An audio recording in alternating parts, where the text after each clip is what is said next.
To school.com English classes we are going to study keeping quiet। और इसका first lecture हम लोगों ने कंप्लीट कर लिया था and this is the second lecture. और इसमें हमने आपको बताया था कि जो पोएट हैं वो काउंट करना शुरू किया करते हैं कितने 12 तक। तो there is a reason behind it, because जो डे आवर्स हुआ करते हैं या वर्किंग आवर्स हुआ करते हैं most of the time most of the countries में मैक्सिमम कितने काउंट किए जाते हैं, 12 किए जाते हैं। तो इसी वजह से ये 12 तक ही काउंट करने का सोच रहे हैं। कौन? Pablo Neruda, the poet of this poem. तो we have completed this one, now we will count to 12 and we will all keep still.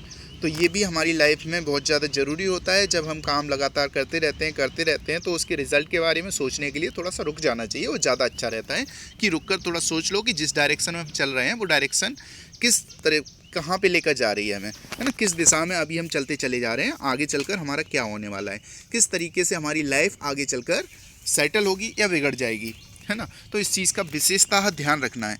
Most of the time हम जब तक ये चीज़ सुन रहे होते हैं, मोटिवेशन ले रहे होते हैं, कहीं से बहुत अच्छी अच्छी मोटिवेशनल स्पीचेस को सुना करते हैं, तो वो जो मोटिवेशन हमारा रहा करता है वो कुछ टाइम के लिए ही रहा करता है, घंटे 2 घंटे और मैक्सिमम चल जाए 4 दिन चल जाता है।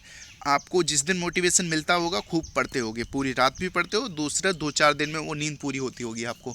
तो इस तरीके से सफलता नहीं मिलती है। सफलता के लिए क्या होता है ना कि निरंतर चलते रहना होता है।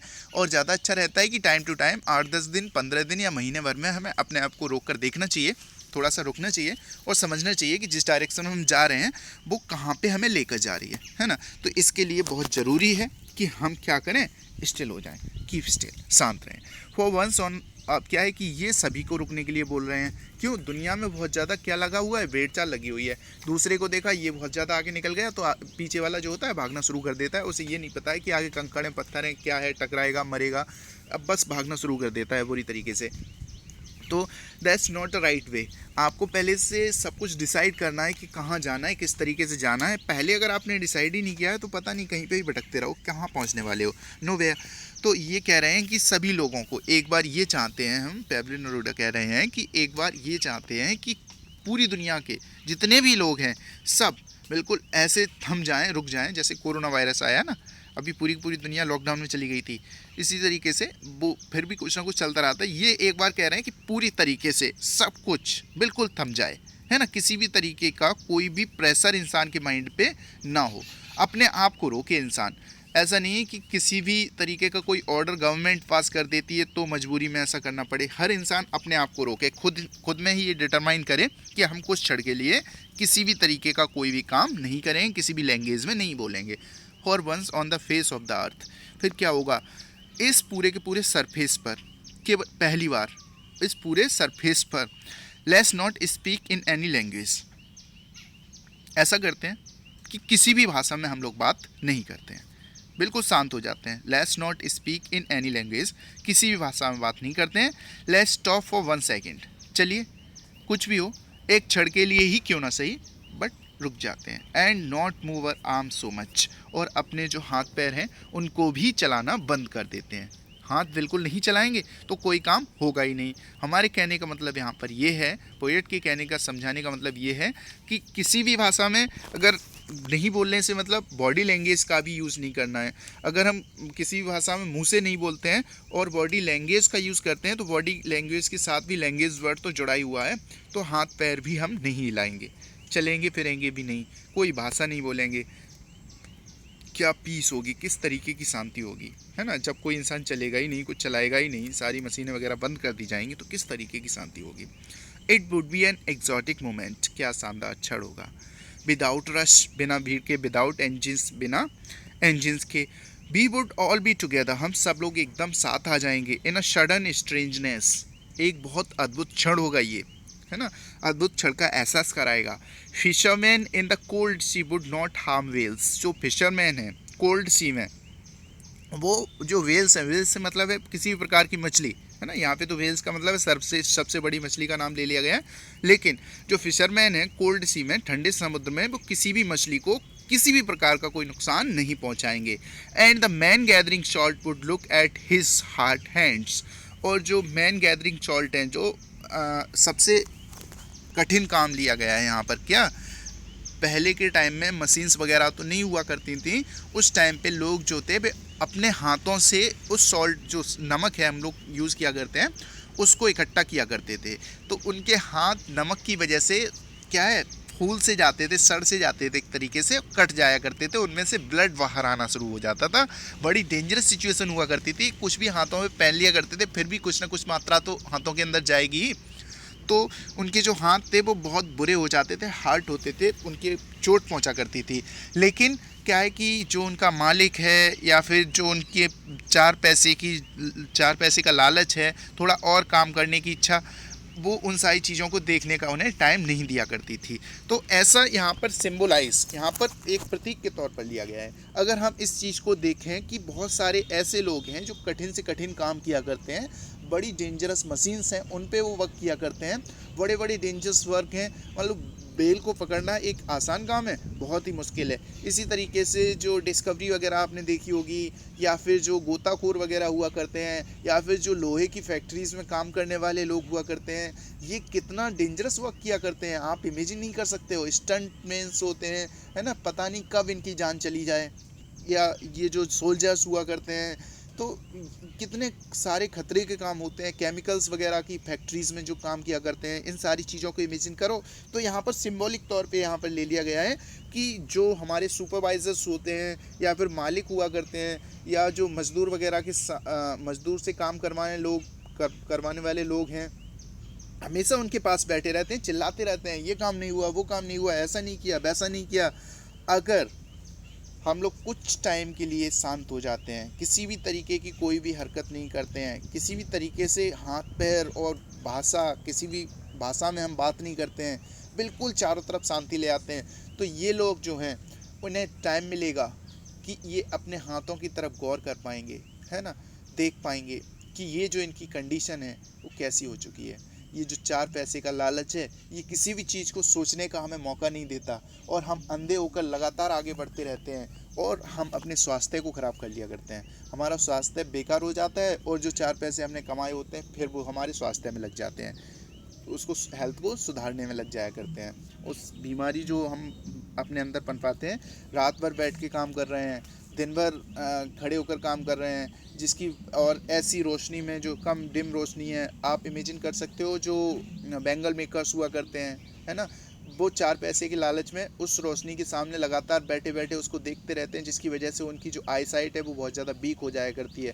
और कंजेस्टेड जो झुग्गी झोपड़ी बस्तियाँ होती हैं उनके अंदर वो बनाया करते हैं, जहाँ पर ऑक्सीजन की भी बहुत ज़्यादा कमी हुआ करती है, जिसकी वजह से क्या होता है, उनका सांस लेने जो वेंटिलेशन अच्छा नहीं होता, उस रूम का सांस लेने में भी दिक्कत होती है, और धीरे धीरे वो दमा अस्थमा का मरीज बन जाया करता है। और इस तरीके से बहुत सारे लोगों की जो लाइफ है वो एक बहुत बुरी स्थिति में चली जाया करती है। आप इमेजिन कर सकते हो कितने सारे ऐसे लोग होंगे जो खुद के बारे में भी नहीं सोच पाते हैं।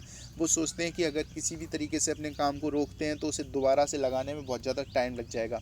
अगर हम इन सारे लोगों को थोड़ा सा टाइम दें, रोकें, एक क्षण के लिए ही क्यों ना सही, तो पूरा का पूरा जो वर्ल्ड है वो थम जाएगा। क्या शानदार एग्जॉटिक मोमेंट होगा, क्या अद्भुत क्षण होगा वो।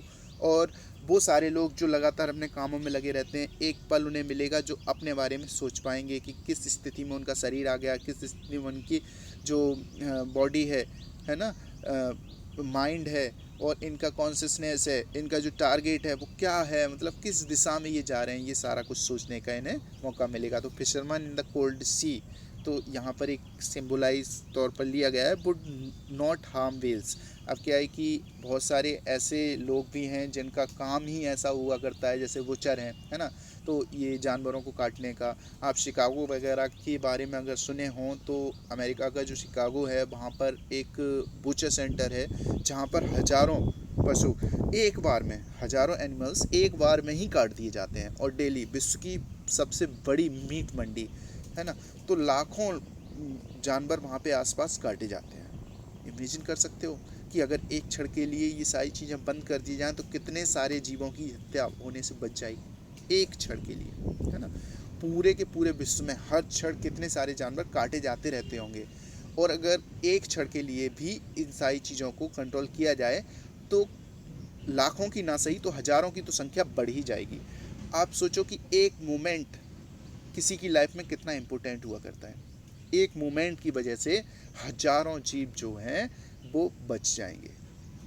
And the man gathering salt would look at his hurt hands, और जो इंसान अब सॉल्ट कलेक्ट करने वाले हैं वो अपने हार्ट हैंड की तरफ को देख पाएंगे। आई मीन जो भी कठिन कार्य करने वाले लोग हैं जिनके पास बिल्कुल भी समय नहीं है, वो खुद के बारे में थोड़ा सा सोच पाएंगे। ये सब कुछ बताने की कोशिश की जा रही है इसमें। डायरेक्ट तो हम सीधा सीधा आपको बता देते, बस 15 मिनट में पूरी पोएम ख़त्म हो जाती, 20 मिनट में, लेकिन आप इसके बैकग्राउंड में जो कुछ भी है समझना वो ज़्यादा ज़रूरी है, बिकॉज जो एग्ज़ाम है वो आपका वो सब कुछ पूछा करता है। ये डायरेक्ट जो कुछ भी लिखा है किसी भी बुक में से आप देख सकते हो, और किसी भी चैनल पे आप पढ़ सकते हो, है ना। मोस्ट ऑफ द चैनल्स जो हैं इसका मीन बताएंगे आपको और थोड़ा बहुत बेसिक समझाएंगे, दैट्स ऑल। और फिर वो जो है आपके लिए उतना हेल्पफुल नहीं हो पाता है जितना होना चाहिए। आप इस पोएम को पढ़कर अगर एक पार्ट, एक 2 लाइन सुनून दे दी, उस पर आपको लॉन्ग आंसर लिखना होता है, तो आप थॉट्स कहाँ से लेकर आओगे। तो deep understanding is must for study. तो those who prepare green wash, यहाँ पर इसे देखिएगा, those who prepare green wash. अब क्या है कि ग्रीन वॉश से मतलब है हरित युद्ध। हरित युद्ध से मतलब है पेड़ पौधों का बहुत ज़्यादा नुकसान करना। किसी भी एक स्टेट में अगर हरियाली नहीं होगी तो वहाँ के लोग जो हैं वो बीमारियों से ही मर जाएंगे।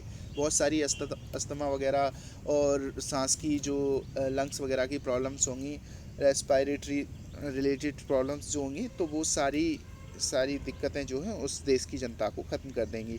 तो ये ग्रीन वॉर्स हैं, ये भी बड़े डेंजरस हुआ करते हैं। Wars with gas, wars with fire, victory with no survivors. अब क्या है कि देखो, आपने देखा होगा जो वॉर्स वगैरह हुआ करते हैं, आपने कलिंगा के युद्ध के बारे में सुना होगा। अब कलिंग के युद्ध में अशोक ने क्या किया था, कलिंग के जितने भी नागरिक थे, लाखों लोगों को इन्होंने कत्लेआम करवा दिया था, मरवा दिया था। लेकिन उसके बाद भी अशोक खुश नहीं थे। अशोक उसी युद्ध के बाद जब वो इस युद्ध को जीत गए थे तभी सबसे ज़्यादा दुखी थे। तो विक्ट्री विद नो सर्वाइवर्स से मतलब ये है कि आप जीत तो जाते हो, है ना, जीतने के बाद भी आप खुश नहीं रहते, आपके सर्वाइवर्स नहीं बचते हैं। मान लो अगर इंडिया पाकिस्तान में वॉर ही हो जाए, चाइना इंडिया में वॉर हो जाए और इंडिया जीत भी जाता है ना, तो उस जीत का जश्न वो वाला नहीं हो सकता जितना कि आज हम मना सकते हैं, बिना लड़े मना सकते हैं। कैसे कि अगर सपोज़ इंडिया पाकिस्तान का वॉर होता है तो इंडिया जो है पाकिस्तान के 5,000 सैनिक मार देता है और इधर से 500 भी मर जाते हैं, तो उन 500 की लाशों को देखने वाले जो है ना वो हंसेंगे नहीं, रोएंगे। जहाँ पर भी वो लाशें पहुँचेंगी उस गांव में, उस घर में मातम का माहौल हो जाएगा। और ऐसा इम्पॉसिबल है कि एक कंट्री के अगर हम 5,000 मारते हैं और हमारे इधर के 500 भी ना मरें, इट्स इम्पॉसिबल, है ना। वॉर होगा तो ऐसा होगा कि इधर के भी मारे जाएंगे और उधर के भी मारे जाएंगे। तो वॉर जो होता है वो किसी भी एंगल से अच्छा नहीं होता। It's a very critical situation. जिन 2 कंट्रीज़ के बीच में हुआ करता है वो दोनों की दोनों कंट्रीज़ डिकेड्स, 10 साल पीछे चली जाया करती हैं। मुश्किल से वो सारी चीज़ों को कवर कर पाती हैं। बहुत मुश्किल से जो जान माल का नुकसान हुआ करता है वो इतना ज़्यादा होता है कि हमारी जो इकोनॉमी है ना वो बहुत बुरी तरीके से छत बिछत हो जाती है। और हमारे जो भारत का बहुत अच्छे से तरक्की ना कर पाने का कारण भी यही रहा है कि हम लोग जो है वॉर में इंडल्ज रहे, लेकिन हमारे ना चाहते हुए ये सब कुछ हुआ। इंडिया का जो है चाइना के साथ, इंडिया का पाकिस्तान के साथ टाइम टू टाइम जो वॉर होता रहा है उसमें भी हमारा जो बहुत अच्छा अमाउंट मनी का है वो जाता रहा है, जिसकी वजह से हम बहुत ज़्यादा तरक्की नहीं कर पाए। एंड नेक्स्ट रीज़न जो रहा है वो हमारा एजुकेशन सिस्टम रहा है। एजुकेशन सिस्टम की वजह से भी हम तरक्की नहीं कर पाए, जो कि अभी चेंज कर दिया गया है। अब न्यू पॉलिसी आ गई 2020। तो अभी हम बात कर रहे थे those who prepare green wars, wars with gas, wars with fire, victory with no survivors. तो किसी भी तरीके का वॉर हो, स्पेशली अगर ग्रीन वॉर्स के बारे में, हरित युद्ध के बारे में भी बात कर ली जाए, जिसमें पेड़ पौधों को टारगेट किया जाता है, उन्हें नुकसान पहुंचाया जाता है, या फिर जैविक औजार या जैविक हथियार का प्रयोग करके, जैसे कि आज आप कोरोना वायरस को देख रहे हो, इस तरीके की जो सिचुएशन क्रिएट की जाती हैं। मान लो कि कोरोना वायरस को किसी भी कंट्री ने फैलाया है, स्पेशली चाइना ने फैलाया है ना, तो चाइना को भी तो इसका लॉस झेलना पड़ा। सबसे पहले तो चाइना को ही लॉस झेलना पड़ा, बेशक चाहे कम हुआ लेकिन हुआ ना। और किसी भी एक इम्पोर्टेंट पर्सनैलिटी का जाना भी कितना शोक का कारण बन जाता है, कितना दुख का कारण बन जाता है। यू कैन अंडरस्टैंड ईजिली, है ना, आसानी से समझ सकते हो। जिस फैमिली में एक परिवार में चाहे कितना भी बड़ा परिवार क्यों ना सही, एक व्यक्ति की डेथ होती होगी, आज भी अपने इंडिया में ये सब कुछ चल रहा है, उस घर से पूछो जाकर, उस परिवार से पूछो जाकर कि कोरोना जो है कितना खतरनाक है। It's very dangerous to them, बहुत ही ज़्यादा खतरनाक है उन लोगों के लिए और हर इंसान के लिए, है ना।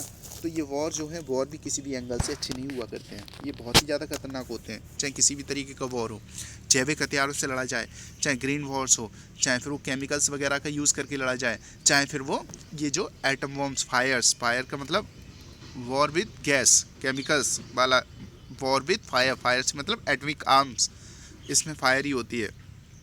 कोई भी वॉर जो होता है वो अच्छा नहीं होता, बहुत ही ज़्यादा डिजास्टरस होता है। विक्ट्री विद नो सर्वाइवर्स, मतलब एक देश की जीत तो होती है लेकिन उसके जश्न मनाने वाले लोग खुश नहीं रहते हैं, जश्न नहीं मना पाते हैं पूरी तरीके से। उन लाशों के ऊपर क्या जश्न मनाओगे? और ऐसा हो नहीं सकता कि जीतने वाले देश का एक भी सिपाही ना मारा जाए, मारा जाएगा श्योर, और उसकी लाश के ऊपर अगर आप जश्न मनाओगे तो किस प्रकार का जश्न होगा? तो इसे कहा जा रहा है विक्ट्री विद नो सर्वाइवर्स। जीत तो होती है लेकिन उसको सर्वाइव, मान लो कि उसको एंजॉय करने वाले लोग ही नहीं बचते हैं, क्या फ़ायदा ऐसी जीत का? Would put on clean course, एक दूसरा भी तरीका है, खुशी तो तब मिलेगी जब हम इन सारी चीज़ों को रोक दें। मान लो कि अगर हम एक क्षण के लिए थम जाएंगे, कुछ भी नहीं करेंगे, तो फिर क्या होगा? ये जो वॉर्स वगैरह हैं वो पॉसिबल ही नहीं होंगे, वॉर्स होंगे ही नहीं, और वॉर्स नहीं होंगे तो खुशी होगी। हम क्या है, अपना भाईचारा, वैसे इंडिया तो बहुत कोशिश करता है कि आसपास जो भी देश हैं उनके साथ भाईचारे का ही संबंध जोड़ा जाए, इस तरीके की लड़ाई और ये सब कुछ बिल्कुल भी नहीं चाहता भारत। लेकिन कुछ कमीन हैं जिन्हें सुधारा नहीं जा सकता, जिसकी वजह से मजबूर होकर भारत को भी युद्ध में कूदना ही पड़ता है, टूटना पड़ता है उसमें।